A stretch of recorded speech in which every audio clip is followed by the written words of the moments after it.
You pass 100 people on the street today. 100 faces. 100 stories. 100 wars being waged behind eyes that won't meet yours. And you know nothing about any of them. The woman who smiled at you in the coffee shop, she's fighting a battle. The man who cut you off in traffic, he's fighting a battle. Your coworker who seems to have it all together, they're fighting a battle too. We all are. Every single one of us is carrying something heavy, something we don't talk about, something we hide behind carefully constructed facades. Here's what I've learned. Everyone you meet is fighting a battle you know nothing about. And this simple truth, if we really understood it, would change everything about how we move through the world. We live in an age of performative happiness. We curate our lives for public consumption. We post the highlight reels and hide the breakdowns. We share the promotions, but not the rejections. We show the smiling family photos, but not the arguments that happened 5 minutes before. We've become experts at looking fine when we're falling apart. And because everyone else is doing the same thing, we start to believe the performance. We look around and think, everyone has it figured out except us. Everyone's marriage is perfect except ours. Everyone's career is thriving except ours. Everyone's mental health is stable except ours. We're drowning while everyone else seems to be sailing smoothly. But it's a lie. It's all a lie. That person who seems so confident, they're terrified of being exposed as a fraud. That couple who looks so in love, they barely speak at home. That successful entrepreneur, they're one bad month away from bankruptcy and crippling anxiety. That friend who's always laughing, they cry themselves to sleep. We're all pretending. We're all performing. We're all fighting battles in silence because we've been taught that struggle is weakness, that pain is failure, that needing help is shameful. Let me tell you about the battles nobody talks about, the ones happening right now, in every corner of the world, behind every smile, beneath every "I'm fine." There's the battle with mental illness.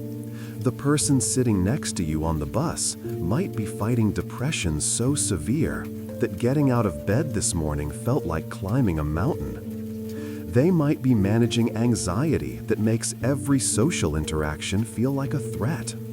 They might be wrestling with intrusive thoughts that tell them they're worthless, that everyone would be better off without them. And you'd never know, because they've learned to mask it. They've learned to function despite the war in their head. They've learned to smile while they're screaming inside. There's the battle with addiction, not just to substances, but to behaviors. The person who seems so put together might be secretly battling alcoholism, showing up to work hungover every day, promising themselves this is the last time, breaking that promise by evening. Or they might be addicted to work, to approval, to pornography, to shopping, to anything that numbs the pain they can't face. Addiction isn't always obvious. Sometimes it wears a suit. Sometimes it has a college degree. Sometimes it looks like success. There's the battle with grief. Someone is walking around carrying the weight of a loss so profound it's changed who they are. Maybe they lost a child, a parent, a spouse, a friend. Maybe the loss was recent, raw, unbearable. Or maybe it was years ago. But grief doesn't follow a timeline. It doesn't heal according to schedule. It comes in waves, unpredictable and devastating. And they're expected to function normally, to work, to socialize, to care about trivial things, while part of them is missing forever. There's the battle with illness, chronic pain that nobody can see, autoimmune diseases that make every day a struggle, cancer treatments that leave them exhausted and terrified, invisible illnesses that people dismiss because they don't look sick. They're fighting their body's betrayal, while also fighting the world's skepticism. There's the battle with financial stress, the crushing anxiety of not knowing how they'll pay rent, the shame of maxing out credit cards for groceries, the terror of one unexpected expense destroying everything, the exhaustion of working multiple jobs and still falling behind, the isolation that comes from not being able to participate in a world that costs money. And they can't talk about it because our society treats financial struggle as personal failure. There's the battle with loneliness, not just being alone, but feeling alone in a crowded room, feeling disconnected despite being surrounded by people, craving intimacy but not knowing how to achieve it, watching everyone else seem to navigate relationships effortlessly while they struggle to connect, the ache of going days without meaningful human contact, the desperation of wanting to be seen, really seen, by someone, anyone. There's the battle with identity, the person who's questioning their sexuality, their gender, their faith, their purpose, who's trying to figure out who they are in a world that keeps telling them who they should be, who's terrified of disappointing their family, their community, their younger self, who's caught between authenticity and acceptance, between truth and safety. There's the battle with trauma, the person who was abused as a child and never told anyone, the person who was assaulted and blames themselves, the person who survived something that broke them in ways they're still discovering. Trauma doesn't announce itself. It hides in triggers, in flashbacks, in hypervigilance, in the inability to trust, or feel safe, or believe they deserve good things. There's the battle with self-worth, the constant voice that says they're not enough, not smart enough, not attractive enough, not successful enough, not lovable enough. The voice that compares them to everyone else and finds them lacking. The exhausting work of trying to prove their value to a world that seems determined to confirm their worst fears about themselves. Plato said, "Be kind, for everyone you meet is fighting a hard battle." He said this thousands of years ago. This isn't a new problem. This is the human condition. We've always been fighting battles. We've always been carrying burdens. We've always been pretending to be okay when we're not. But here's what's changed. We've gotten better at the pretending. Social media has given us tools to craft perfect illusions.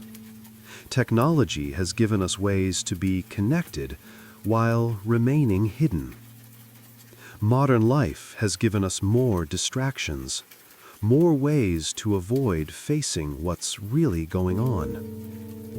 And in the process, we've become more isolated, more convinced that we're uniquely broken, more ashamed of our struggles, more desperate to maintain the facade. But what if we didn't? What if we acknowledged the truth? Not in some performative vulnerability where we share our struggles for likes and validation, but in genuine recognition that we're all struggling, we're all imperfect, we're all doing the best we can.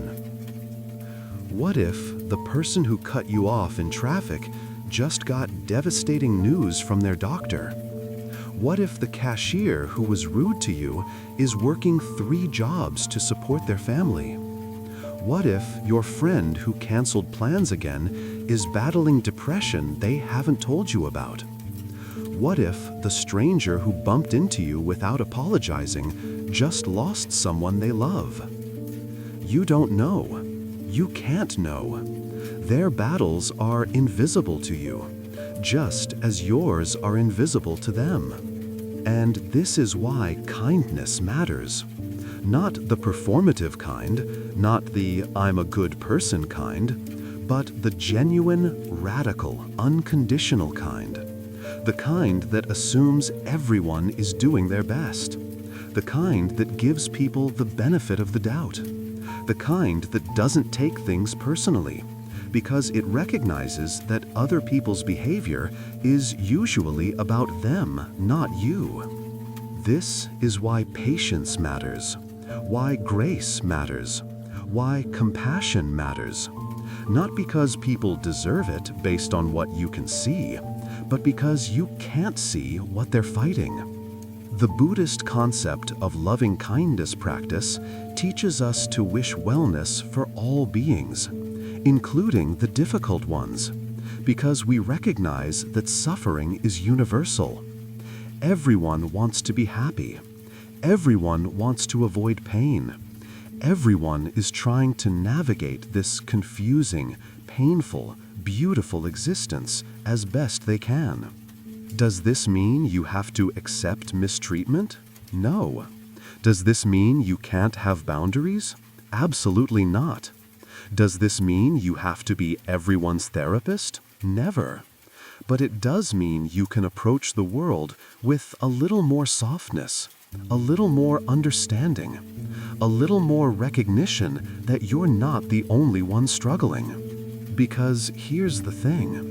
When you realize everyone is fighting battles, two things happen. First, you become kinder. You become more patient. You become less reactive. You stop taking things so personally. You give people grace because you recognize you need grace too. And second, you become more willing to share your own battles. Because if everyone is struggling, then your struggle isn't shameful. It's human, it's normal, it's shared. And maybe, just maybe, by being honest about your battles, you give someone else permission to be honest about theirs. The most radical thing you can do in a world of performative perfection is to be real. To say, I'm not okay when you're not okay. To admit you're struggling. To ask for help. To show up imperfectly, to let people see the battle you're fighting instead of hiding it behind a smile. Because when you do that, you break the illusion. You remind people that they're not alone. You create space for authenticity. You give others permission to stop pretending. And maybe that person you pass on the street, the one fighting their silent battle, will feel a little less alone. Maybe they'll feel a little more seen. Maybe they'll find a little more courage to keep fighting. We're all in this together, all fighting our battles, all carrying our burdens, all trying to make it through another day. And maybe if we remembered that, if we really internalized that truth, we'd treat each other differently. We'd be kinder to strangers, more patient with difficult people, more forgiving of mistakes, more generous with grace. Because everyone you meet is fighting a battle you know nothing about. Everyone, including you.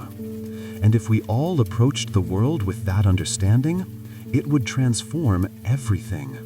So be kind, be patient, be gentle. Not just with others, but with yourself. Because you're fighting a battle too, and you're doing better than you think you are. You're stronger than you know, and you're not alone, even when it feels like you are. Everyone is fighting. Everyone is struggling. Everyone is doing their best with what they have.